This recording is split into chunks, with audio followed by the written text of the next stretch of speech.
अभी माताजी ने कहा और आचार्य द्विवेदी जी ने भी कहा कि गुरु न जन्मता है न मरता है। गुरु एक सत्ता है,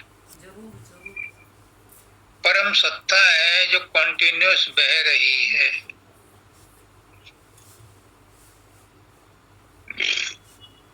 जब वो मनुष्य शरीर में आता है ज्ञान देने के लिए, चिताने के लिए,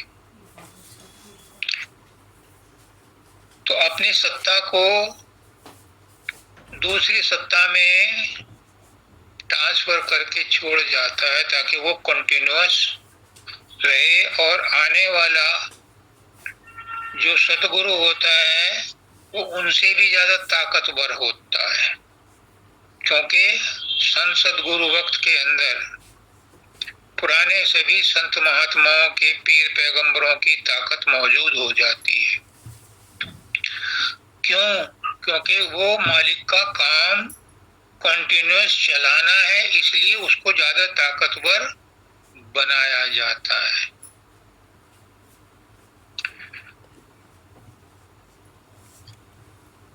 अब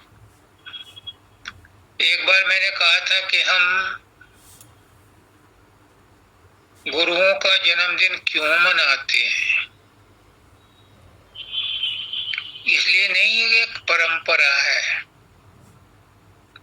जब उनका जन्म होता ही नहीं, वो प्रकट होते हैं और अप्रगट होते हैं, तो उनका प्राकट्य दिवस और वैभव दिवस भी क्यों मनाते हैं। उसका सोल पर्पज ये है कि उनकी आज्ञा का, उनकी शिक्षा का, उनके ज्ञान का जो उस समय था वो आज भी उतना ही महत्वपूर्ण है। क्या हमने उस पर अमल किया? नहीं किया तो अब कर लो। और मेरे तो 3-3 गुरु हैं, 3-3 माँ हैं। हजूर मानव दयाल जी ने मुझे जन्म दिया संत मत में, शब्दानंद जी ने मुझे आचार्य बनाया, ग्रेजुएट बनाया।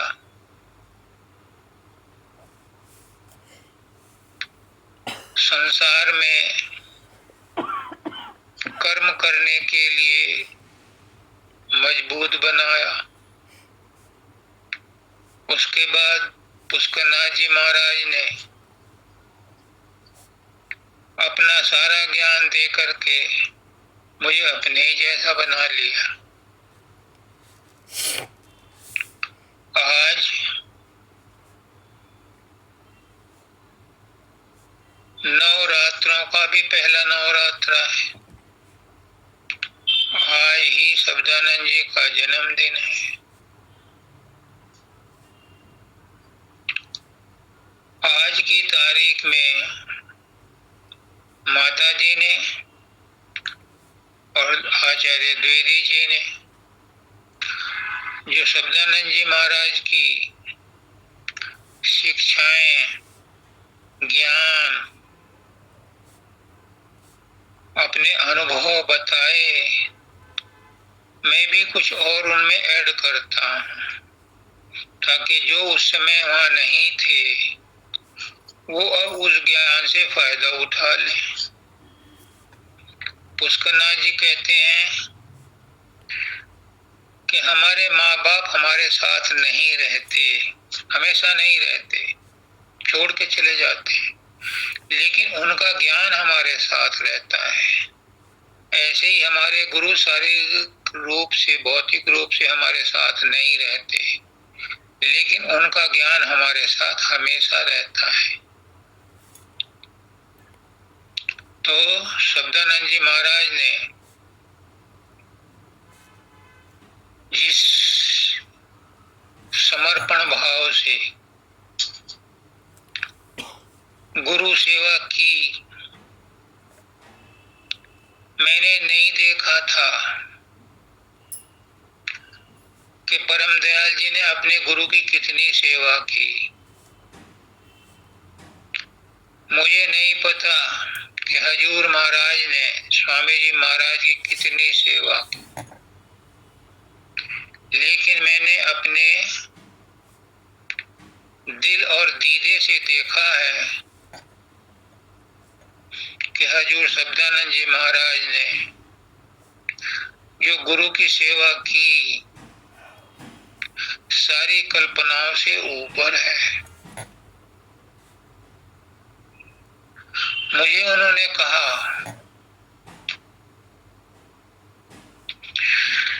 कि राजेश, तेरी गुरु भक्ति तो पूरी हो गई,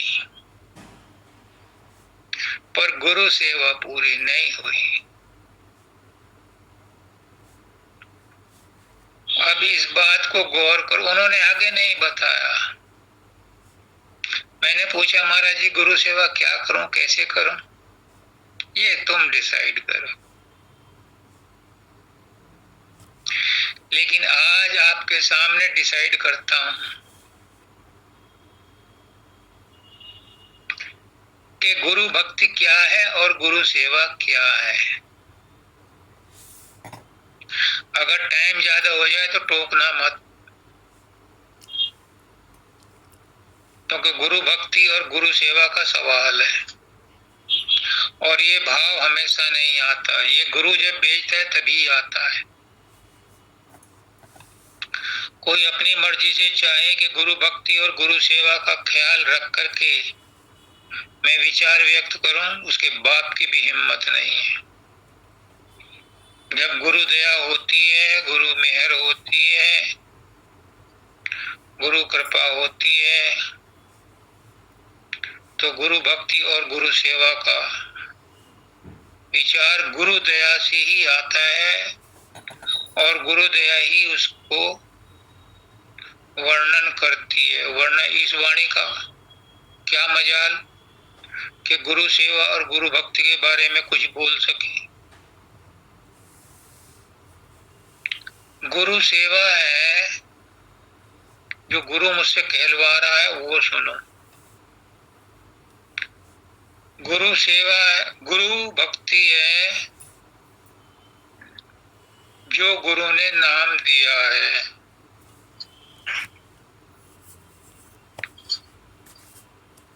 उसका सुमरन करो, उसका ध्यान करो और गुरु को प्रसन्न कर लो।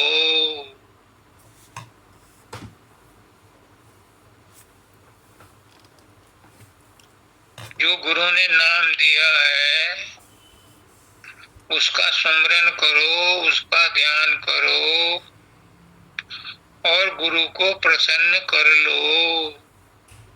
गुरु प्रसन्न कैसे होगा? गुरु का रूप प्रकट होगा, ये गुरु की प्रसन्नता है। गुरु कहलवा रहा है मुझे नहीं पता। तो उन्होंने कहा कि राजेश तूने गुरु भक्ति तो पूरी कर ली, मतलब तेरा सुमरन ध्यान तो बन गया। वो तो तुझे मानव दयाल जी ने दया मेहर से करवा दी, वो क्लास तो पास। अब गुरु सेवा तूने नहीं की, वो करनी है।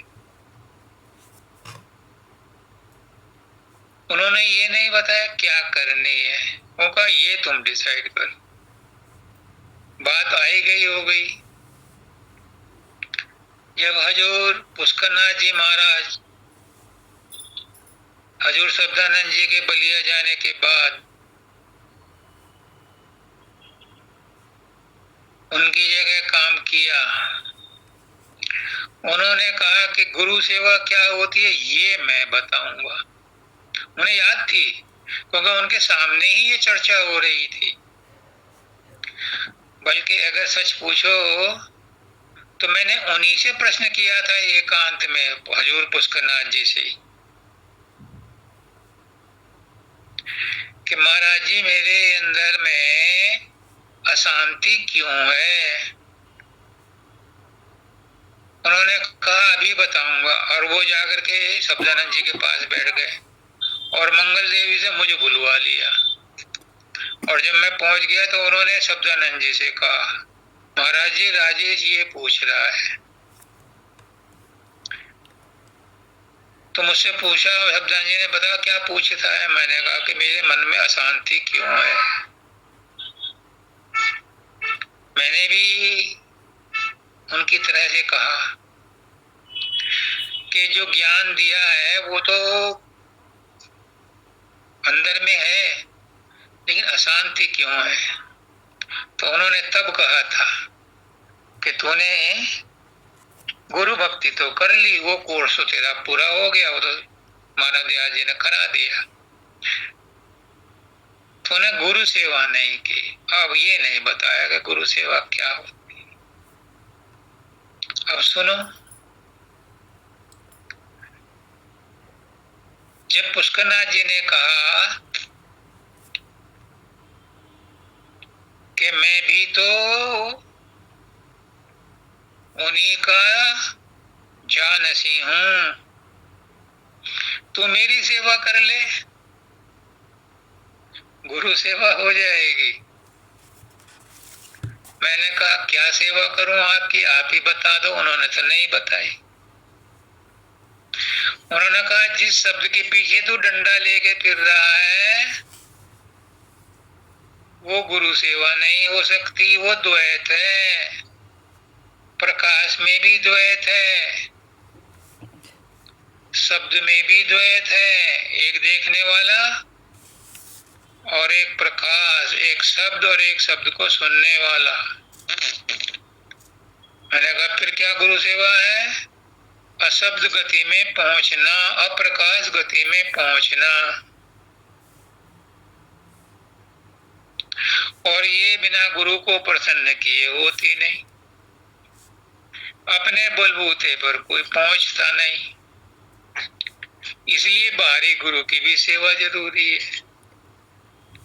फिर जितनी भी मुझसे समझ में आती थी उनकी उतनी बाहरी सेवा भी करता था, लेकिन अंदर में उन्होंने जो खिड़की खोली, राज खोला, 82 अक्टूबर में मुझे नाम मिला था और दिसंबर 82 से मुझे शब्द सुनने शुरू हो गए थे। इतनी तड़प थी, इतनी लगन थी, इतनी जुनून था। लेकिन उन शब्दों ने मुझे 30 साल तक ऊपर चढ़ने का रास्ता नहीं दिया। बचते खूब थे, मस्ती खूब होती थी, लेकिन ऊपर चढ़ने के लिए अलाउ नहीं किया। ये हजूर पुष्करनाथ जी की मेहरबानी है। जब उन्होंने कहा कि इनके पीछे दौड़ेगा तो ये भाग जाएंगे, ये तेरे हाथ नहीं आएंगे, तू एक जगह टिक करके और वहीं पर अपने आप में गुम होने की कोशिश कर। इनके पीछे मत भाग, तरह तरह के शब्द होंगे, तरह तरह के आवाजें आएंगी, उनके पीछे मत भाग, डंडा लेके मत फिर। तो ये है गुरु सेवा। गुरु सेवा मतलब जो शब्द गुरु है उसके अंदर घुस जाना, ये है गुरु सेवा। लेकिन बिना बाहरी गुरु की दया मेहर के अपने बलबूते पर संभव नहीं है। अब 42 साल में समझ में आई है। अपने बलबूते पर 30 साल तक मैं डंडा लेकर के फिरता रहा, शब्द पकड़ में नहीं आया। खूब बचता था, मस्ती आती थी, लेकिन उसने ऊपर नहीं खींचा कभी। वो नीचे में ही कर्म कटवा रहे थे। हो सकता है ये भी जरूरी हो। एक बार शब्दानंद जी ने कहा, जिसने शरीर पर विजय प्राप्त कर ली, जिसने मन पर विजय प्राप्त कर ली, जिसने बुद्धि पर विजय प्राप्त कर ली,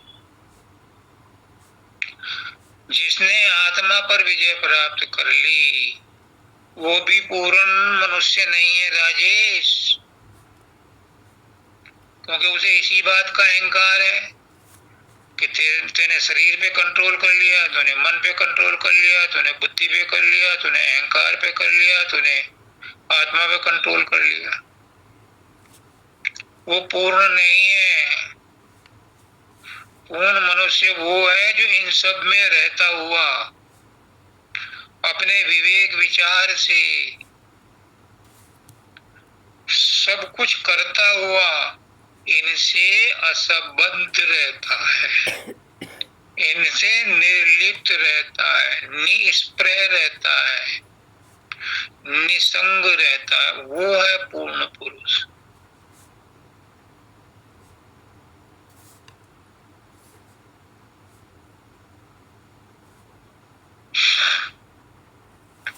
कहते थे जो बीत गया वो बीत गया, आगे की सोचो। तुमने अपने सारे कर्म मानव दयाल जी को सौंप दिए, उन्हें अब क्यों याद करते हो? दान दी हुई चीज कोई वापस लेता है क्या? कोई अपराधी कितना ही बड़ा गुनहगार क्यों ना हो, अगर जज ने उसे बाइज्जत बरी कर दिया है तो वो निर्दोष है। तुम क्यों अपने आप को फिर दोषी मानते हो? जब मानव दयाल जी ने तुम्हारे सारे कर्म समाप्त कर दिए तो तुम महसूस करो तुम्हारे कर्म समाप्त हैं। उसके बाद जितने भी कर्म है वो मैं समाप्त कर देता हूं तुम्हारे ऊपर कोई कर्मों का बोझ नहीं है। आज से अभी से मान लो कि आप कर्मों से मुक्त हैं।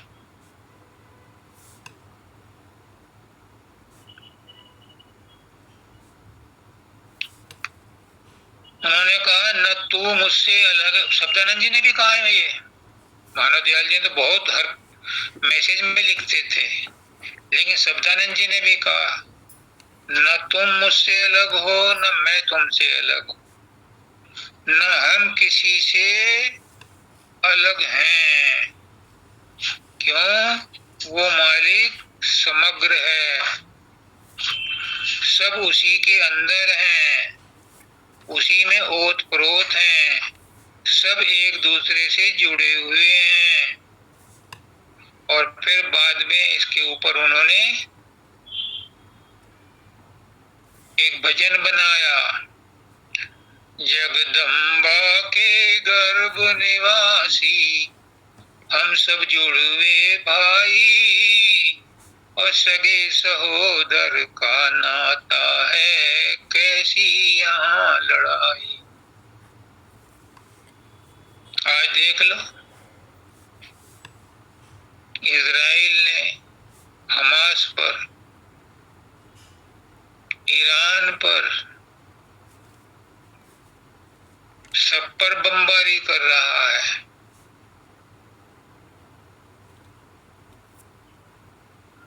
तीसरे विश्व युद्ध का आगाज हो रहा है। क्यों?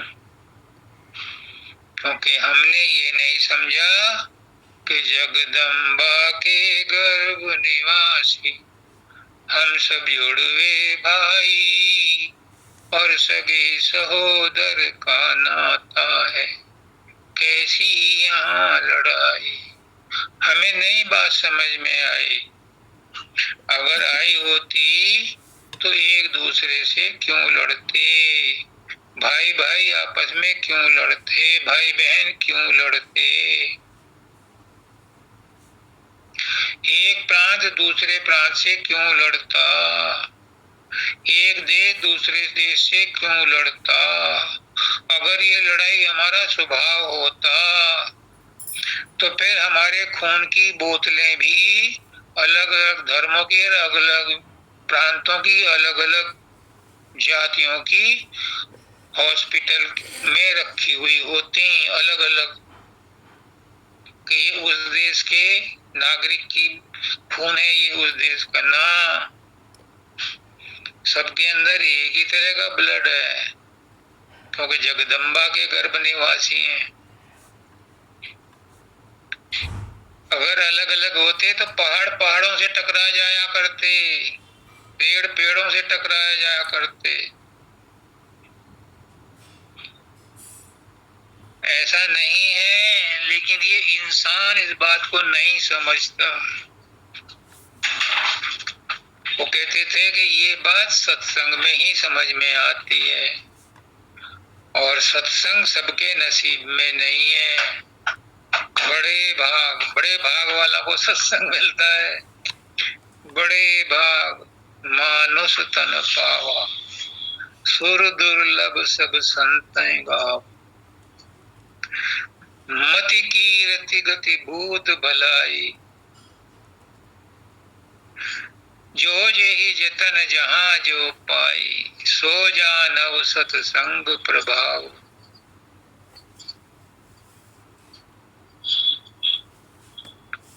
लोग कहु वेद न आन पाओ, ये सब्दानंद जी महाराज बहुत कहते थे, बहुत कहते थे। वो कहते हैं कि इस संसार में भी जिस किसी को सद्ज्ञान मिलता है, सुमति मिलती है, कीर्ति मिलती है, प्रमोशन मिलता है। सरिता को प्रमोशन मिला है आज।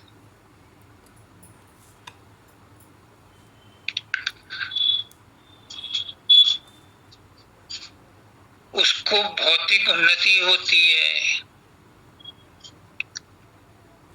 मति कीर्ति गति, उसको आचरण अच्छा होता है, गति भूत भौतिक तरक्की होती है, भलाई होती है, उसका कोई कल्याण होता है, कोई काम बन जाता है। जो ही जही जतन जहाँ जो पाए, जो भी कोई प्रयास करता है और जो कुछ भी उसे इस प्रयास से मिलता है, सब ये समझो कि सत्संग के प्रभाव से मिलता है। और ये हमारे वेद शास्त्र सब इसकी साक्षी हैं, और इसके अलावा कोई दूसरा उपाय भी नहीं है। सत्संग के अलावा कोई और उपाय नहीं है, क्योंकि सत्संग में क्या होता है, सत्संग में अमृत बरसे। सतगुरु जो वाणी से वचन बोलता है वो अमृत वचन है। उनका प्रभाव होता है, लेकिन किन पर, जिनको तड़प होती है, जो कहते थे वो ये गरज का सौदा है, जिसको तड़प है, जिसको गरज है, उस पर ये गुरु के सत्संग के विचार मर्रम का काम करते हैं। बाकी तो सब पल्ला झाड़ कथा सुनते हैं। आप लोगों में से सब अधिकारी हो, सब योग्य हो, आप सबके कर्म गुरुओं ने काट दिए, मोटे कर्म काट दिए, अब जीने रह गए, और जीने भी धीरे धीरे गुरु के नाम के सुमरन से, गुरु के सत्संग से कट जाएंगे, और अंत समय में सद्गुरु आके खड़ा हो जाएगा आपको ले जाने के लिए।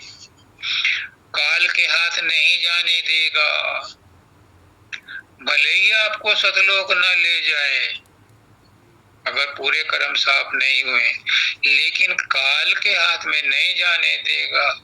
अपने ही उच्च देश में किसी स्थान पर रखेगा, और बताओ कहाँ रखेगा, बता दो। वो शून्य महाशून्य में रखेगा आपको सतगुरु।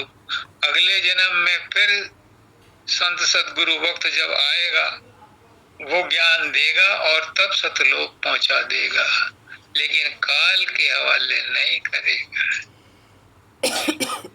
बाप बेटे के साथ कितना भी गुस्सा करे, माँ बेटे पर कितना ही गुस्सा करे, लेकिन दूसरा उस गुस्से के समय उस बच्चे को मारेगा तो बाप और माँ जो है उस आदमी से लड़ने भिड़ने को तैयार है। मैं गुस्सा कर रहा हूँ, मैं गुस्सा कर रही हूँ अपने बेटे पर, मेरा हक है, तू कौन है बीच में इसको थप्पड़ मारने वाला। ऐसे ही गुरु करता है। गुरु अपने शिष्य को कष्ट तो देता है, हालांकि कष्ट गुरु नहीं देता, उसके कर्म देते हैं, लेकिन वो किसी भी हालत में अपने शिष्य को काल के हवाले नहीं करता, पुलिस के हवाले नहीं करता। सदानंद जी कहते थे कि जिसकी दृष्टि विश्वव्यापी हो जाती है, यानी वो सबको परमात्मा ही देखता है, सबके अंदर सदगुरु ही देखता है, उसकी दृष्टि सार्वजनिक हो जाती है, विश्वव्यापी हो जाती है, तो उसका प्रेम भी विश्वव्यापी हो जाता है। प्रेम भी पे लिमिटेड नहीं रहता, परिवार तक सीमित नहीं रहता। और इसीलिए कहते थे कि जैसी दृष्टि वैसी सृष्टि। दया की दृष्टि जब आई, ईश्वर में हो गई सृष्टि। ये बड़ा भेद है, बड़ा राज है। ये सतगुरु के सत्संग में समझ में आता है, बशर्ते कोई दिल और दीदे से सत्संग सुने, तड़प से और गरज से सत्संग सुने, अपने अहंकार, विकार, द्वेष, राग, आसक्ति को जूतों की तरह बाहर निकाल करके आए, तब सत्संग में गुरु के साथ सामने बैठे। लेकिन फिर भी पुष्करनाथ जी कहते हैं, तुम कैसे भी विचार लेके बैठो, जितने देर सत्संग में हो, जितनी देर पत्थर पानी में पड़ा है, पानी भले ही पत्थर के अंदर ना जाए, लेकिन वो ठंडा तो रहता है। ऐसे ही गुरु के सत्संग में बैठ जाओ, कम से कम बुरे विचार तो नहीं आएंगे, और अगर आ रहे हैं तो उस समय उपद्रव नहीं करेंगे। एक सच्ची कहानी बताता।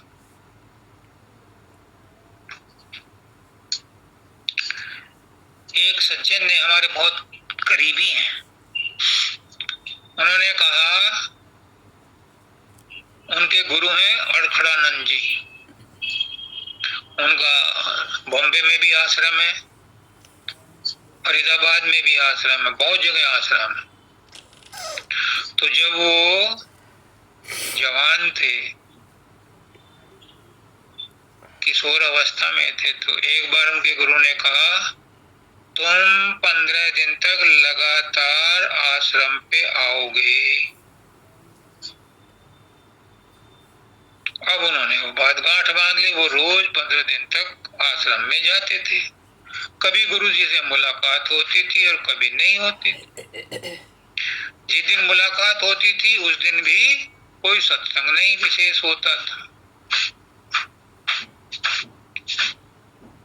तो आखिरी दिन उन्होंने पूछा, गुरुदेव आपकी आज्ञा का पालन करने के लिए मैं 15 दिन से लगातार यहाँ आ रहा हूँ, कभी आपसे मुलाकात होती है कभी नहीं होती, मैं बैठ के चला जाता हूँ।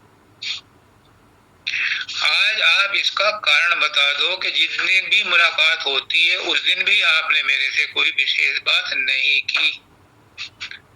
उन्होंने कहा कि तेरे ऊपर बहुत घोर विपत्ति आने वाली थी और अगर तू यहाँ ना आता तो उस घोर विपत्ति में कोई कुकर्म भी कर सकता था, तेरे हाथ से किसी का मर्डर भी हो सकता था।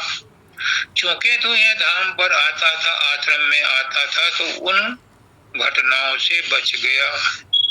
अब वो घड़ी टल गई। अब तुम्हें कल से रोज आने की जरूरत नहीं है, जब मर्जी आओ।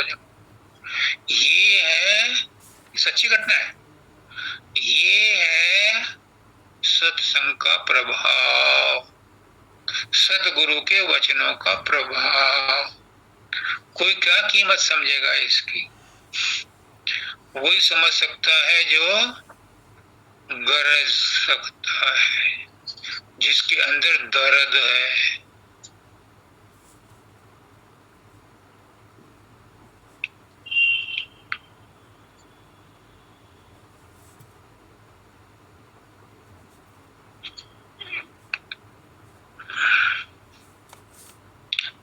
वो कहते थे, बाबा फकीर भी कहते थे, और वही शब्दानंद जी भी कहते थे, तुमसे सुमरन ध्यान नहीं होता मत करो, तुमसे गुरु सेवा नहीं होती मत करो, तुमसे सत्संग में नहीं बैठा जाता मत करो।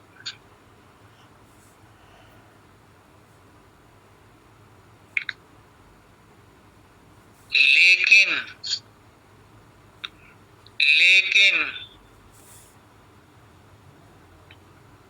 गंदे विचार अपने अंदर मत आने दो। शुभ संकल्प तो किया करो। इसमें कौन सा पैसा खर्च होता है शुभ संकल्प करने में? मैं हर सत्संग से पहले क्यों कहता हूँ सर्वे भवन्तु सुखिनः, सर्वे सन्तु निरामया, सर्वे भद्राणि पश्यन्तु, मा कश्चित् दुःखभाग् भवेत्। अरे किसी का भला नहीं कर सकते, तुम्हारी इतनी सामर्थ्य नहीं है कि तुम भंडारा रोज करो, तुम्हारी इतनी सामर्थ्य नहीं है कि तुम रोज सत्संग कराया करो, तुम्हारी इतनी सामर्थ्य नहीं है कि तुम सब गरीबों को रोटी खिलाओ, सब बीमारों को दवा दो, तुम्हारी हिम्मत नहीं है। गुरु जानता है कि हर आदमी की सीमाएं हैं, लेकिन मन से सबका भला चाहने में क्या खर्च होता है उसकी कोई सीमा नहीं है। सबका भला चाहो, शुभ संकल्प रखो सबके प्रति। क्यों द्वेष करते हो? और द्वेष करने से, नकारात्मक विचार करने से तुम दूसरे का क्या बिगाड़ लोगे? मैं गारंटी देता हूं, तुम कितना ही दूसरों के बारे में बुरे विचार रखो, उसका कुछ नहीं बिगड़ेगा जब तक कि उसके भाग्य में उसका बुरा होना नहीं लिखा। हमारे गांव में कहते थे कि कौवों के कोसने से बैल नहीं मरते, जब बैल की मृत्यु आती है तो अपने आप ही आती है। उसका बुरा तब होगा जब उसके भाग्य में होगा, लेकिन आपने उसके बारे में बुरा सोच करके अपना बुरा तो कर लिया, क्योंकि तुम्हारा मन गंदा हो गया। उसका तो कभी होगा, जब कभी होगा, जब भाग्य में उसका आएगा, लेकिन तुम्हारा मन तो आज ही गंदा हो गया, आज से ही उसमें कीटाणु पैदा हो गए, और कीटाणु उसी जगह को खाते हैं जहां वो रहते हैं। घाव में देख लो, जहां घाव होगा वहीं कीटाणु उसी को खोदेंगे, उसी को काटेंगे, स्वस्थ जगह में नहीं जाएंगे काटने, उस पशु वाले में ही काटेंगे। जहां कीटाणु रहते हैं उसी जगह को काटते हैं। तो गंदे विचार जब हमारे मन में आ गए तो हमारे मन को ही दूषित करेंगे, दूसरे का कुछ नहीं बिगड़ेगा। और यही हमारी अशांति का कारण है। 100% लोगों में यही कारण है कि हम दूसरों के प्रति द्वेष करते हैं। दूसरा है कौन? सब में तो एक ही परमात्मा है, तो तुम परमात्मा के लिए द्वेष कर रहे हो, परमात्मा की ही गलतियां निकाल रहे हो, परमात्मा पे दोष आरोपण कर रहे हो, परमात्मा को ही डंडा मार रहे हो, और फिर परमात्मा से चाहते हो कि तुम्हारा भला करे। एक और बात इसी से लगे लपाट में समझ लो। उस दिन वंदिता आई थी, उससे बात हो रही थी, वो याद आ गई। हम जिंदगी भर सब बच्चे, बूढ़े, जवान, स्त्री, पुरुष, देवता भी इसी में शामिल हैं, सब संसार की सेवा में लगे हैं, संसार का काम कर रहे हैं रात दिन।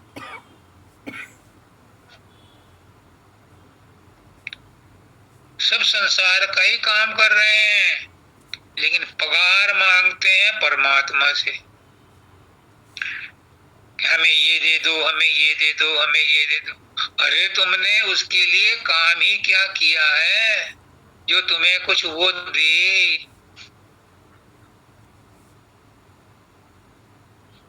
अगर एक स्त्री अपने पति की सेवा नहीं करती, बच्चों की सेवा नहीं करती, और वो उम्मीद रखती है कि मुझे ये मिले ये मिले, तो कैसे मिलेगा?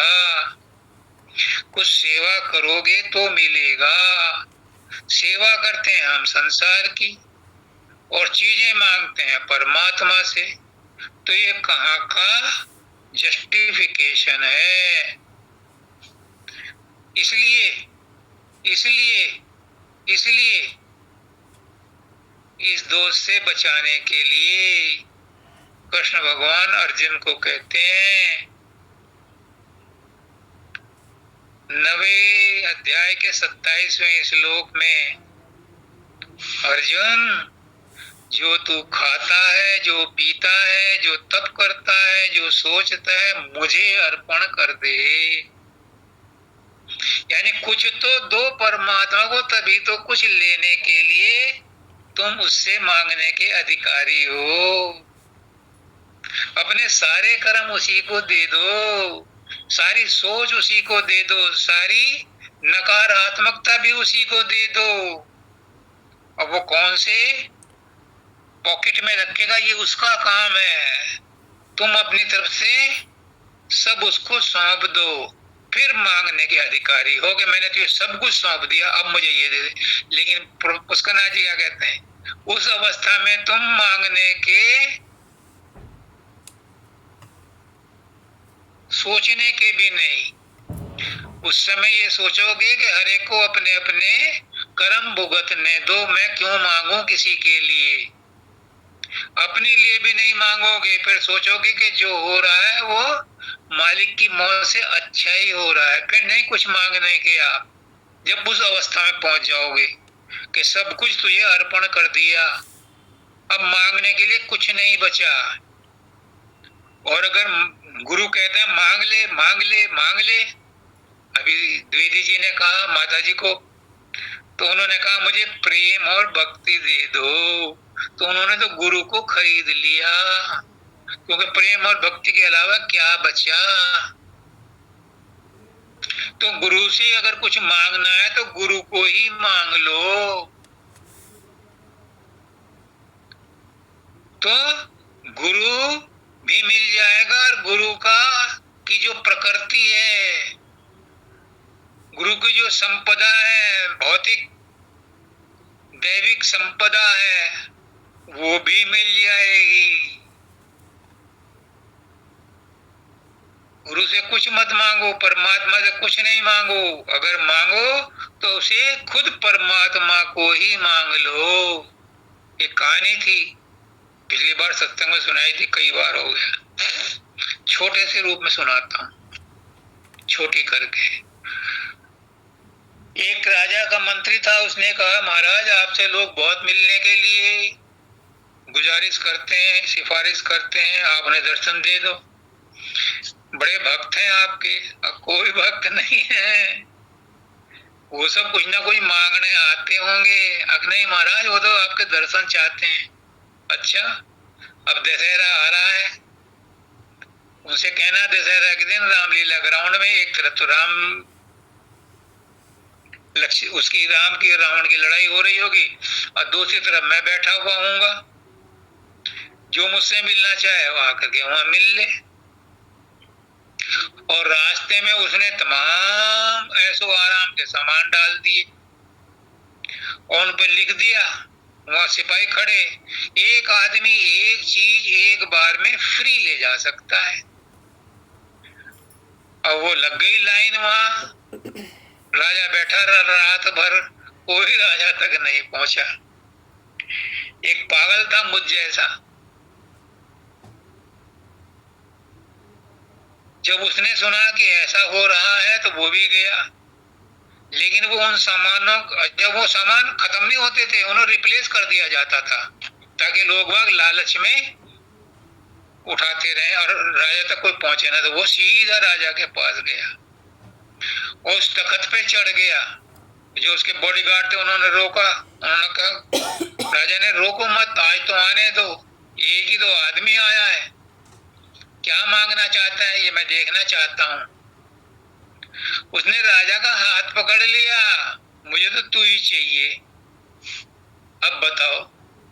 राजा भी मिल गया और राजा की राजधानी भी मिल गई, राजा का वैभव भी मिल गया, धन संपत्ति भी मिल गई। तो गुरु से कुछ मत मांगो, और मांगो तो गुरु को ही मांग लो।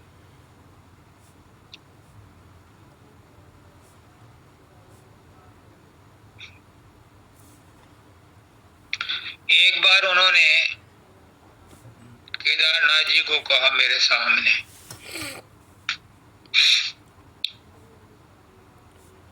तुम अपने आप को दोषी मत कहो, तुम दोषी तब कहना जब मैं तुम्हें दोषी बताऊं। इसमें राज है, राज।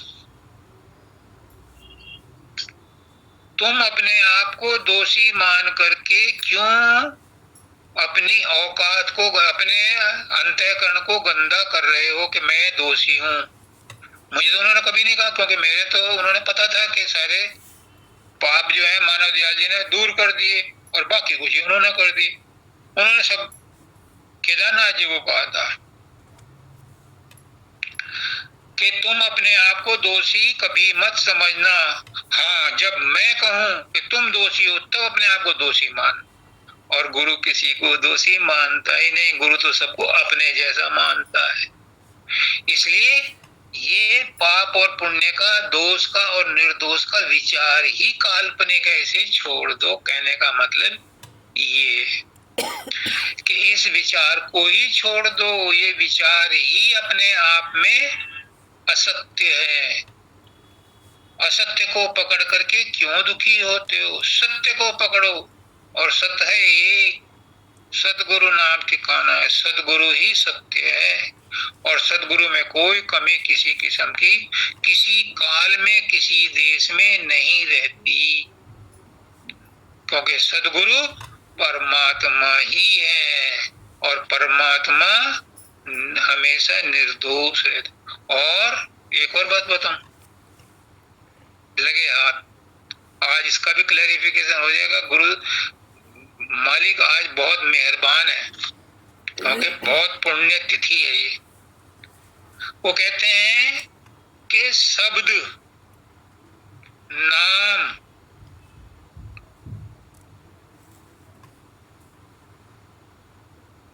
आत्मा, परमात्मा, प्रकृति, पुरुष सब एक ही है। प्रकृति भी शब्द से निकली है, वाणी भी मुंह से निकली है। अगर बच्चा पैदा होता है और वो शब्द नहीं करता तो उसे मृतक मान लिया जाता है।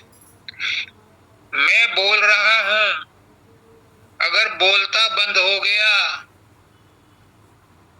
तो मैं नहीं रहा। ये कौन बोल रहा है, ये शब्द ही बोल रहा है।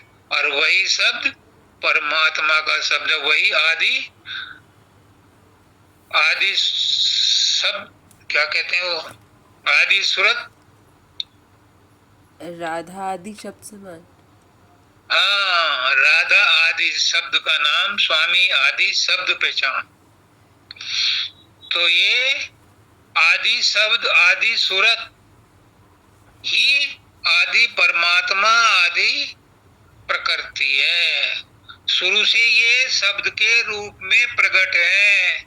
शुरू से ये शब्द संसार में क्या कोटि कोटि ब्रह्मांडों में मौजूद है, और यही सृष्टि करता है, यही पालन करता है, यही संहार करता है। तो ये शब्द ही कौन है? गुरु है। क्योंकि गुरु शब्द से ही आपको ज्ञान देता है। तो इस शब्द की महिमा बहुत भारी है। शब्द गुप्त तब रहा अनाम,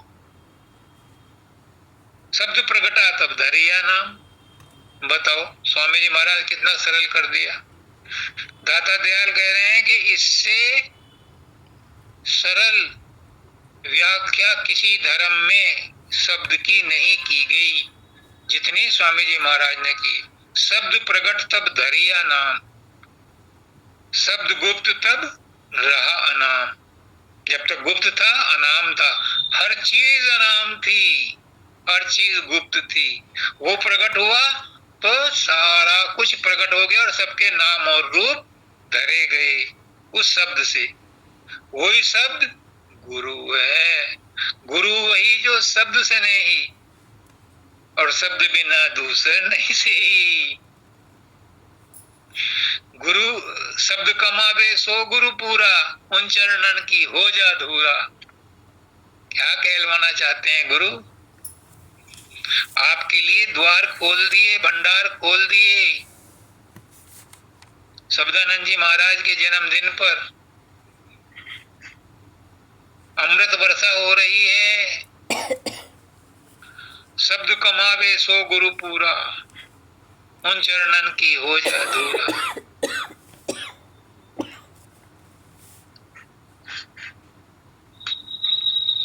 शब्दानंद जी अक्सर कहते थे,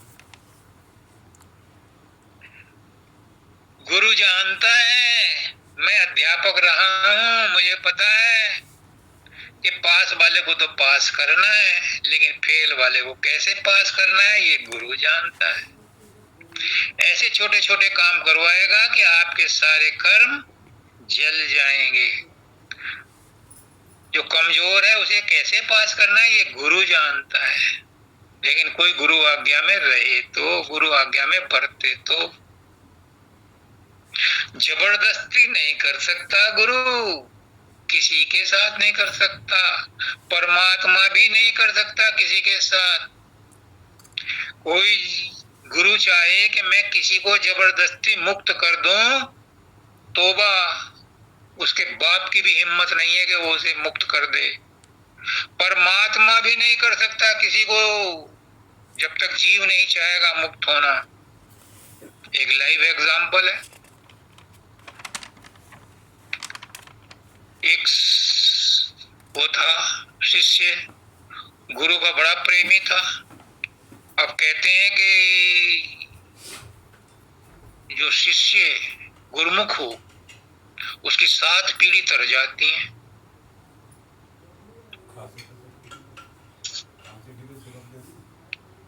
चार पिता के कुल की और 3 माता के कुल की।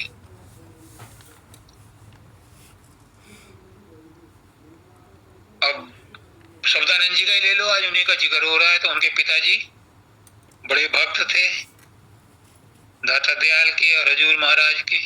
फिर शब्दानंद जी आए और दयाला जी आ रहे हैं। अभी एक पीढ़ी और है इनकी।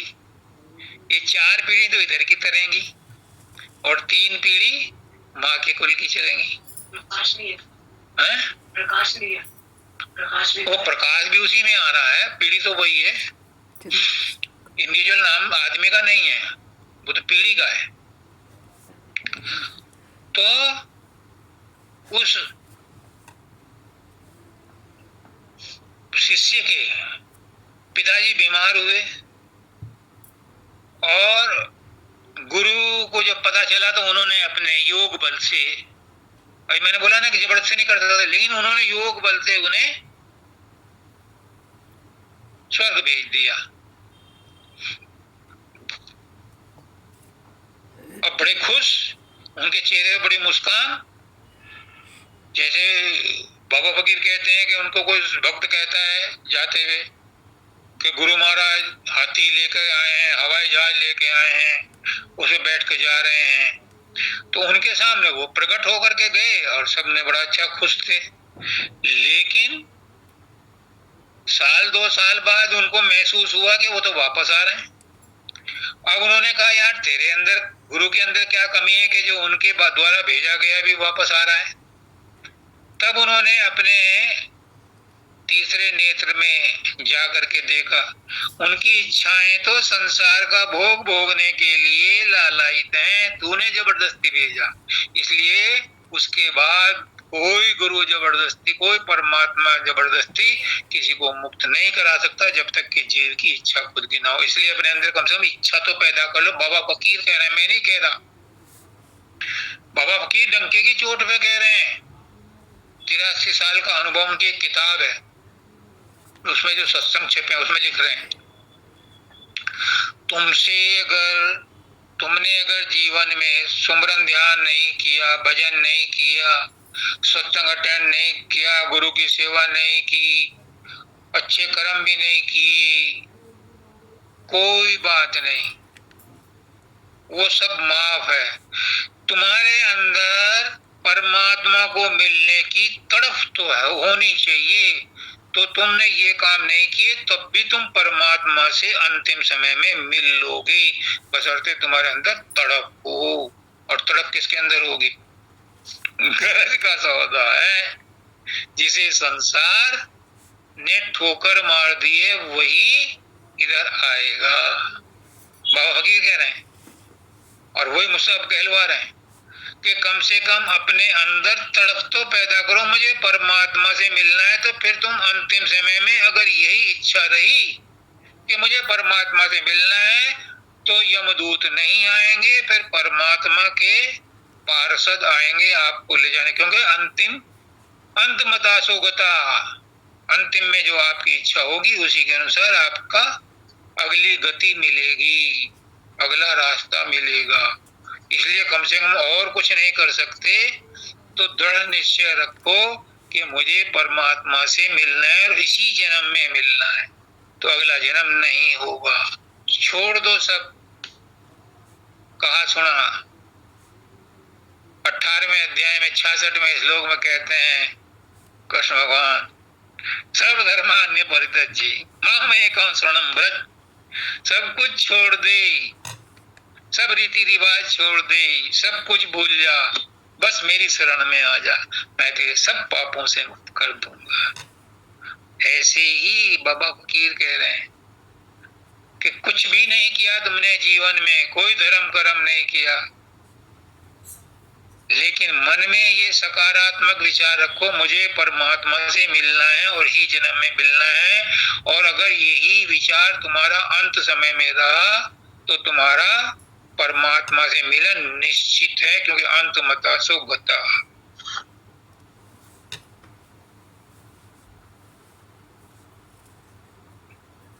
परमात्मा में मिल जाना ही गुरुमुख का पुरुषार्थ है। शब्दानंद जी महाराज हमेशा अपने आप को गुरुमुख ही कहते थे, और उनका पुरुषार्थ क्या था कि परमात्मा में मिलना है, और वो मिल गए। इसीलिए उन्होंने कई बार आवेश में आकर के कहा था, मैं जगत गुरु हूं। वो जगत गुरु थे, अपने को छिपाते थे, आज भी मौजूद हैं। मेरे द्वारा जो कहलवा रहे हैं वो वही कहलवा रहे हैं। इस मेरे अंदर कोई ताकत नहीं है, मैं नहीं हूं, मैं वही है। ये शरीर राजेश नहीं है, इस शरीर के अंदर वही रह रहे हैं, वही बोल रहे हैं।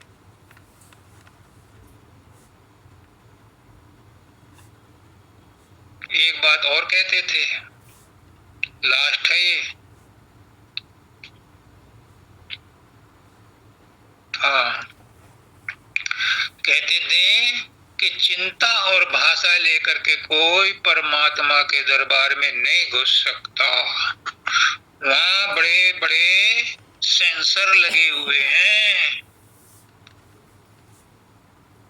पहले तो सहजल कमल से ही नहीं निकलने देंगे, और अगर वहां धोखा पीटी करके चले भी गए तो त्रिकुटी में जाकर रोक लग जाएगी। त्रिकुटी से भी निकल गए तो 10वें द्वार से ना निकले दे, और 10वें द्वार से निकल गए तो भंवर गुफा में तो इतनी जबरदस्त कुट्टा पिट्टी होती है, वो चक्र चलता रहता है मशीन की, धुलाई मशीन की तरह से, वॉशिंग मशीन की तरह से। वहां पर चिंता और भाषा लेकर के कोई नहीं जा सकता। जब ये खत्म हो जाएंगी तभी सतलोक में प्रवेश मिलता है। क्यों? इसलिए कि अगर सतलोक में ये चिंताएं और भाषाएं चली गई तो वहां का वातावरण खराब हो जाएगा, वहां अव्यवस्था फैल जाएगी। इसलिए नीचे की कोई कमी, कोई अवगुण, कोई विकार सतलोक में नहीं जा सकता। वहां जीरो टॉलरेंस है। वहां फेसबुक का जो कैमरा है इतना जबरदस्त है कि वहां उसमें कुछ भी छुपा नहीं रह सकता, कोई भी चीज चुपके से नहीं ले जाई जा सकती।